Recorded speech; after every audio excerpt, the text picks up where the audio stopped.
ટ્યુટોરિયલમાં એ જોવાનું છે કે કેવી રીતે આપણે માઇક્રોબિયલ ફ્લોરાને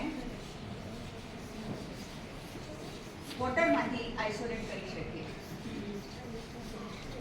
અહીંયા આપણે અલગ અલગ વોટર સેમ્પલ લેવાના છે.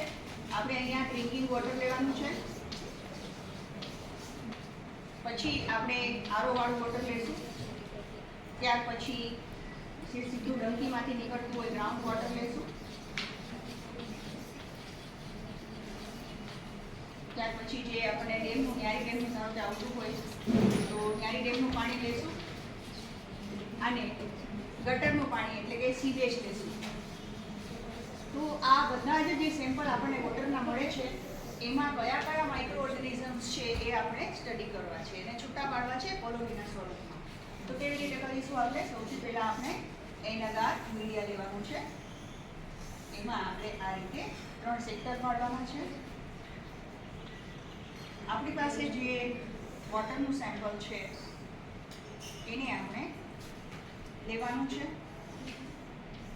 અને એ વોટરના સેમ્પલની અંદરથી નિક્રોમ વાયરની મદદથી આપણે સ્ટરીલાઇઝ્ડ નિક્રોમ વાયરની મદદથી આપણે અહીંયા સ્ટિકિંગ કરવાનું છે.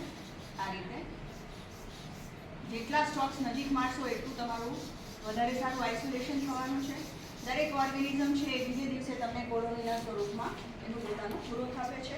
આને આપણે હવે મૂકી દઈએ છીએ ઇન્ક્યુબેટરમાં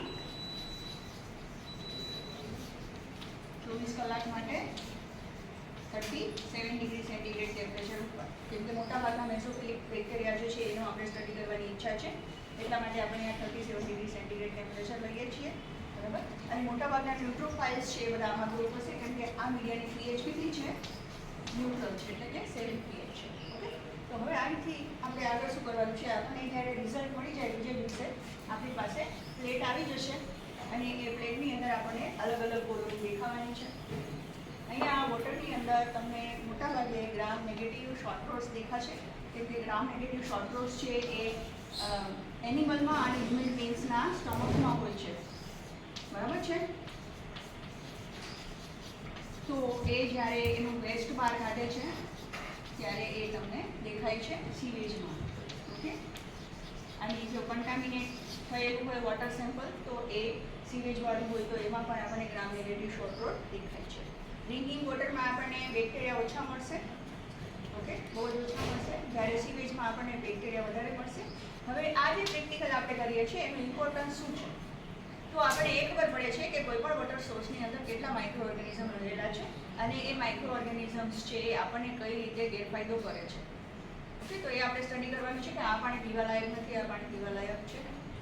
ઓકે, તો એ આપણે નક્કી કરી શકીએ છીએ. અને જ્યારે આપણે વેસ્ટેજ મટીરિયલ લઈએ છીએ અથવા વેસ્ટ વોટર લઈએ છીએ ત્યારે આપણે એ ખબર પડે છે કે કયા કેટલા જાતના બેક્ટેરિયા છે એ આપણને સીવેજમાં જોવા મળે છે. ઓકે, તો આ બધો સ્ટડી આપણે કરીને ખ્યાલ આવે કે આ રીતે વોટર સેમ્પલની અંદર પણ માઇક્રો ઓર્ગેનિઝમ્સ છે એ રહેલા હોય છે. દરેક માઇક્રો ઓર્ગેનિઝમ છે એ કોલોની બનાવવાની છે અને કોલોની બનાવશે એટલે પછી એ કોલોનીને આપણે સસ્પેન્શન બનાવી ગ્રામ સ્ટેનિંગ કરીને એનું માઇક્રોસ્કોપિક ઓબ્ઝર્વેશન કરવાનું છે અને સાથે સાથે એના કલ્ચરલ કેરેક્ટરિસ્ટિક્સ પણ લખવાના છે.